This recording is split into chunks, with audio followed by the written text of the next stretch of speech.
It's day 205. Of the 29th year and beyond.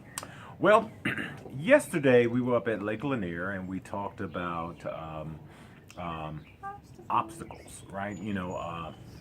John and Amber were participating in the Atlanta terrain race. They did an awesome job. And originally, as I mentioned yesterday, that was something that John and I had both registered to do. And but when a friend of mine, arthritis, showed up, it created some challenges for me. And so today I want to talk about what families do. Okay. What do you mean? I'm glad you asked. Do a lot of things. Yes. And if you will allow me to continue, Okay, we will okay. find out what Oh. families do. And this is part of what families do. Yes.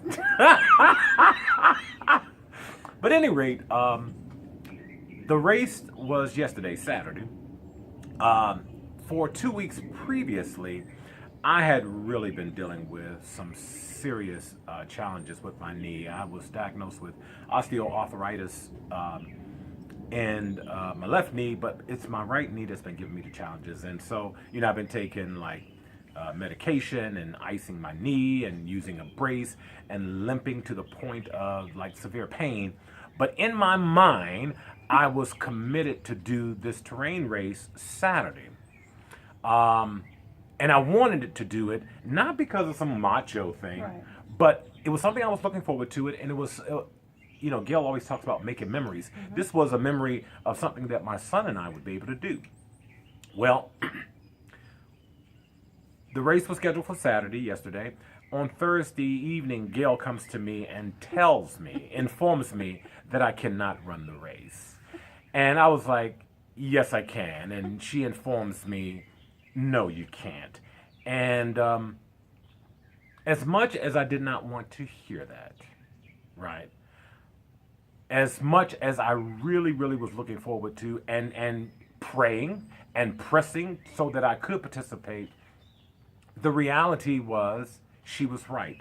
I was not in the condition to be able to participate in this race. But that's what families do. Families look out for your best interests and speak truth, even when you're not interested in hearing truth. Yeah, sometimes the truth will hurt.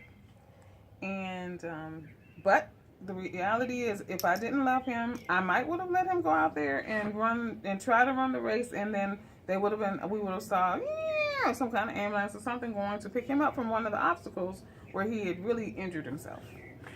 But not only did she inform me very lovingly but very assertively that I was not able to do it, but then she also shared with me that Amber was willing to substitute and assume my place in the race to be there with John. Mm-hmm. And again, that's what families do. It is, because I go back to Dancing with the Stars and Master P.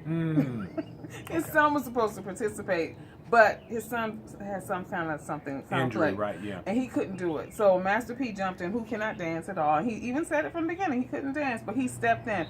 That's what families do. Families have to jump in and fill the void when something can't be. And it doesn't necessarily mean just your immediate family. That's your extended family as well. Yeah. You have to be willing and ready to go and help someone when they need a hand up, or even sometimes say, hey, look, you can't do this. I got you. Mow a lawn for somebody that's hurting or injured or something like that. You just, whatever needs to be done. And so when I say this is what families do, families speak truth in love. Yeah. When truth needs to be spoken, even again, if it's not something that is desired, but it's required. Families will fill in the gap and be advocates for one another, or participate and represent on behalf of one another. Mm-hmm. Because family is all about love, it's about unity, it's about support, it's about encouragement, it's about accountability. It is. So as much as I wanted to be able to participate, at the end of the day, I was not this time. And if the Lord says the same, John and I are looking at another date in August. So if the Lord says the same, hopefully and prayerfully, I will have that opportunity. But this is what families do. Families speak truth and love. Family step in. Family encourage and support. And then families celebrate together. Although I wasn't participating, Gail and I were so proud of John and Amber as they completed this terrain race. It was awesome. Yep, that's it. So until tomorrow, if the Lord says the same. Bye.